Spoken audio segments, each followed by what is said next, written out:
हाय दोस्तों, आज हम बात करेंगे मेन स्ट्रीम मीडिया की यानी डेमोक्रेसी के चौथे स्तंभ की। अगर चौथा स्तंभ ही बिक जाए और हम मजबूरी में गोदी मीडिया है, हम खुश होकर गोदी मीडिया नहीं है। हमको कोई मजा नहीं आ रहा है कि हम प्राइवेट चैनल में काम करके गोदी मीडिया खिला रहे हैं। गोदी मीडिया तो दूरदर्शन और आकाशवाणी इसीलिए बने थे ना कि वो सरकार के भूपू बनेंगे, सरकार का प्रचार प्रसार करेंगे। पर हम लोगों को मजबूरी में काम करना पड़ रहा है। क्यों? क्योंकि हमको विज्ञापन जो मिलता है वो मैक्सिमम सरकारों से मिलता है। वो गवर्नमेंट की गोद में जाकर बैठ जाए और अगर वो गोद में बैठने के बाद सरकार की ही वाहवाही करे, सरकार की ही जय जयकार करे, और जब न्यूज चैनल भुखमरी, महंगाई, बेरोजगारी, हेल्थ केयर, एजुकेशन क्राइसिस, इन मुद्दों को छोड़कर सिर्फ हिंदू मुसलमान पर ही अटक जाए तो समझ लीजिए कि मेन स्ट्रीम मीडिया बिक चुका है। मीडिया सच नहीं दिखा रहा है, वो सिर्फ एक प्रोपेगेंडा चल रहा है और उसी को वो अंजाम दे रहा है। बस आपको हिंदू मुसलमान का ही डिबेट दिखाना है, जनता के मुद्दों को छिपा दिया जाए और सरकार की सिर्फ वाहवाही की जाए। लेकिन जरा सोचिए, जो मीडिया जनता की आवाज थी, वो मीडिया अब जनता के मुद्दों को नजरअंदाज कर रही है। वो सत्ता की गोद में जा बैठी है और उसी के गुणगान कर रही है। क्या ये देश के लिए खतरा है या हमारे लोकतंत्र के लिए ये सबसे बड़ा खतरा है? मुझे आप ये बताइए, आप बोल रहे हैं कि मुसलमानों को सब दे दिया जाएगा, किस आधार पर प्रधानमंत्री करे? कोई प्रधानमंत्री से ही पूछ रहा है? किस, आपको क्या लगता है किस आधार पर प्रधानमंत्री बोल रहे हैं? ठीक कह रही हूँ, पेज 6 और 7 है शायद इसका। हाँ, पढ़े मैंने 6 और 7।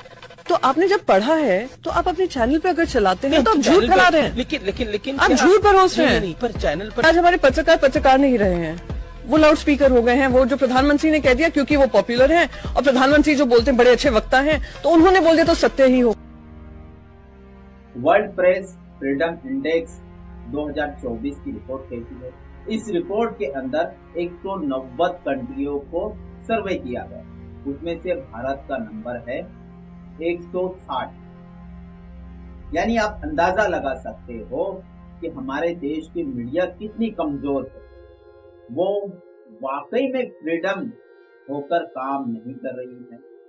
2014 के पहले हमारा नंबर 120वां नंबर था। आप इससे अंदाजा लगा सकते हो कि 2014 से पहले प्रेस जो था, मीडिया जो थी, वो थोड़ा आजाद था, लेकिन अब तो बहुत बुरा हाल है। 2016 में रवीश कुमार ने गोदी मीडिया नाम कहकर मेन स्ट्रीम मीडिया को संबोधित किया और उन्होंने ही इस नाम को प्रचलित किया। यानी गोदी मीडिया का मतलब होता है यानी गवर्नमेंट की गोद में जाके बैठा हुआ मीडिया। मीडिया का काम है जनता के सवालों को उठाना, उनकी आवाज बनना, उनकी आवाज बनकर सरकार से सवाल पूछना। लेकिन यहाँ ये हो रहा है कि जनता के मुद्दों को छिपाया जा रहा है और गवर्नमेंट से सवाल ही नहीं पूछा जा रहा। मोदी जी से कोई भी सवाल नहीं पूछा जा रहा है, बस मोदी जी की वाहवाही की जा रही है। गोदी मीडिया बस असली मुद्दों को छिपाना चाहती थी और किसी भी तरह जो है हिंदू मुसलमान की राजनीति बीच में लाती होगी, नफरत फैला रही है। जिस तरह देश के अंदर भुखमरी है, पॉवर्टी है, भ्रष्टाचार है, हेल्थ केयर है, एजुकेशन है, किसानों की सुसाइड है, ये सारे मुद्दों को जो है गोदी मीडिया छिपा देती है। इन मुद्दों पे कोई भी टीवी डिबेट नहीं होता है तो सिर्फ हिंदू और मुसलमान के टॉपिक पर डिबेट। इन असली मुद्दों को छुपाने के लिए गोदी मीडिया लव जिहाद का, ऊख जिहाद का, लैंड जिहाद का,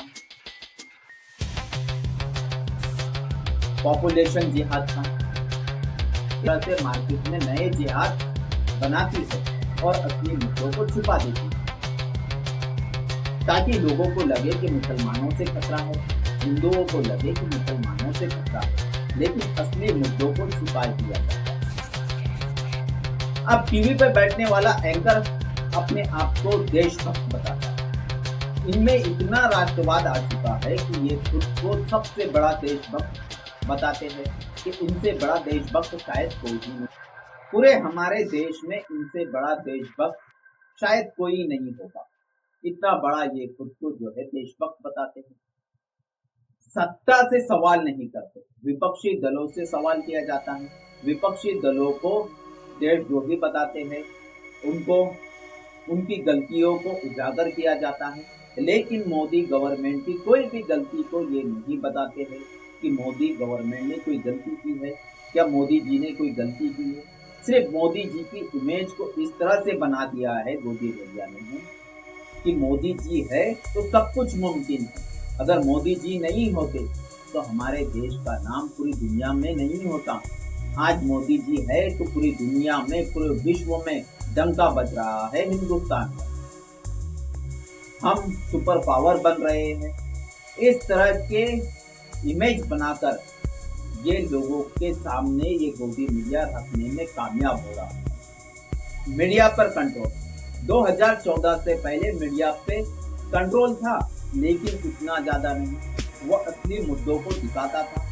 लेकिन 2014 के बाद मोदी सरकार आई, मोदी सरकार ने इन पर कंट्रोल किया। बहुत सारे सच्चे पत्रकार थे जो मोदी सरकार से, मोदी जी से डायरेक्ट सवाल किए, जिसमें रवीश कुमार, अभिषेक शर्मा, अजीत अंजुम, प्रसून वाजपेयी, साक्षी जोशी, इस तरह के कई पत्रकार थे जो मोदी जी से और बीजेपी से डायरेक्ट सवाल पूछते थे, उनकी गलतियों को उजागर करते थे, जनता के सामने दिखाते थे। लेकिन इन पत्रकारों को भी धीरे धीरे जो है टॉर्चर करके उन न्यूज चैनलों से निकाल दिया। पूरा मीडिया जो है कॉर्पोरेट है, यानी एक बिजनेस है। तो उनके मालकों को ईडी, सीबीआई, इनकम टैक्स की धाक दिखाकर सिर्फ मोदी ही किया जा रहा है। ऐसे चैनलों पर एडवर्टाइजमेंट मोदी सरकार नहीं कर रही है, जिसकी वजह से उनका रेवेन्यू भी कम हो रहा था। और सरकार ही 70 से 80% ऐड देती है, जिसकी वजह से उन चैनलों का बिजनेस अच्छा होता है। लेकिन मोदी सरकार ने जो मोदी सरकार के खिलाफ बोल रहे थे, यानी मोदी जी के खिलाफ बोल रहे थे, ऐसे चैनलों पर ऐड देना बंद कर दिया। जिसकी वजह से क्या हुआ कि ऑटोमेटिक जो है वो चैनल मोदी सरकार की वाहवाही करने में लगे। वो चैनल पहले से ही उनके मालक ईडी, सीबीआई और इनकम टैक्स के डर से मोदी सरकार की वाहवाही कर रहे थे। अब सच्चे और पक्के पत्रकार भी नहीं रहे थे, तो इसलिए हर चैनल के अंदर हिंदू मुसलमान का ही डिबेट दिखाया जा रहा था। और पूरी तरह जो है गवर्नमेंट यानी मोदी सरकार ने सारे न्यूज चैनलों के ऊपर कंट्रोल कर लिया। जो बचे थे उन चैनलों को भी उनके ही सहयोगी बिजनेसमैन पार्टनरों ने खरीद लिया। जिस तरह से बीबीसी न्यूज का डॉक्यूमेंट्री बैन कर दिया गया, न्यूज क्लिक पर UAPA लगा दिया गया। इस तरह के कई केसेस थे कि जिसमें जो सच्चे पत्रकार थे वो ऐसे पत्रकारों पर फर्जी केस दायर किए गए, उनको जेलों में डाला गया, उन पर झूठे केस दर्ज कर दिए गवर्नमेंट ने। तो इस तरह से ये गवर्नमेंट मुंह बंद कराने की कोशिश में लगी थी और उसमें वो कामयाब भी हुई। इसीलिए तो हमारा जो है वर्ल्ड प्रेस फ्रीडम इंडेक्स के अंदर 160 नंबर आया। यानी हमारे देश में मीडिया आजाद नहीं है, वो कंट्रोल में है। और अब मीडिया भी खुद जो है गोदी मीडिया बन चुका है, वो भी मोदी जी की वाहवाही करने में ही लगा हुआ है। प्रोपेगेंडा, हर शाम आप जब भी टीवी खोलेंगे, न्यूज चैनल देखेंगे, तो कभी लव जिहाद, कभी लैंड जिहाद, कभी फूड जिहाद, कभी पॉपुलेशन जिहाद या 23 तक ऐसे 1200 से ज्यादा एक शो किए गए हैं इन मेन स्ट्रीम मीडिया ने, जो सारे के सारे मिसलीडिंग थे।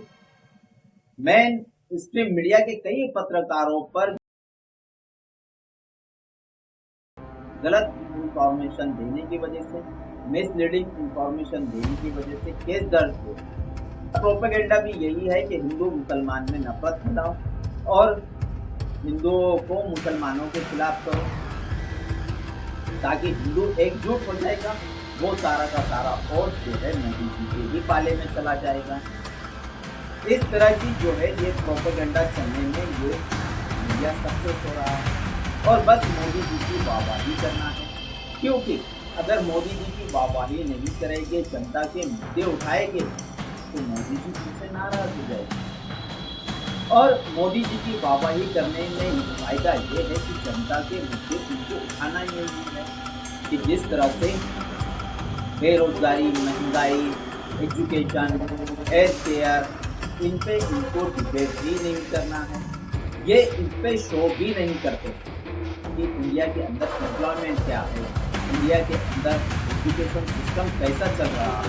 इस पे कोई भी न्यूज चैनल कोई शो नहीं, बस शो किए जाते हैं हिंदू मुसलमान, भारत पाकिस्तान, हम सुपर पावर बन चुके हैं और मोदी जी की गलतियों को नहीं दिखाना है, मोदी जी से सवाल नहीं पूछना है, मोदी जी की पार्टी के नेताओं से भी सवाल नहीं पूछना है। मीडिया का काम है कि सच दिखाना, जनता के मुद्दों को उठाना, सरकार से सवाल पूछना, सरकार के सिस्टम पर उंगली उठाना।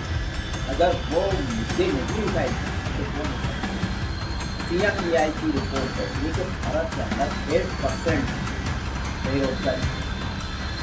WFP की रिपोर्ट कहती है कि 20 करोड़ से ज्यादा लोग भुखमरी से परेशान हैं। तो इन मुद्दों को कौन उठाएगा? किसान सुसाइड कर रहा है, स्टूडेंट सुसाइड कर रहे हैं। कोरोना के टाइम में हमारे हॉस्पिटलों की हालत हम देख चुके हैं, यानी हेल्थ केयर की क्या हालत है। इस पर सवाल कौन पूछेगा? गवर्नमेंट? क्या जनता पूछेगी? क्या मेन स्ट्रीम मीडिया पूछेगा? ये काम है मेन स्ट्रीम मीडिया का, यानी जनता की आवाज का। और आवाज ही जो है किसी कोने में जाके दुबक चुकी है। के लिए इन मुद्दों को सरकार से नहीं पूछना है, इन मुद्दों को मोदी जी से नहीं पूछना है, सिर्फ मोदी जी की वाहवाही करना है, मोदी जी की पार्टी को देशभक्त बताना है, विपक्षी दलों को कमजोर बताना है, उनकी गलतियों को दिखाना है और उनको देशद्रोही बताना है। यही सब कुछ ये मीडिया करता रहा और इसमें ये आगे भी बढ़ता। ये सारे के सारे जो शो करते हैं, इसके अंदर ये गवर्नमेंट से सवाल ही नहीं पूछते, गवर्नमेंट के प्रवक्ता से सवाल ही नहीं पूछा जाता है तो विपक्षी दल। अगर विपक्षी दल मोदी सरकार की क्रिटिसाइज कर रहा है या मोदी सरकार पर कुछ हमला कर रहा है तो वे बीच बचाव में आ जाते हैं, जैसा इन्हीं की पार्टी है। ये इतने बड़े चमचागिरी करते हैं कि इनके हर शो के अंदर विपक्षी दल ये कहता है कि तुम क्यों बीच में आ रहे हो? क्या मीडिया की अब चमचागिरी पे उतर आई है?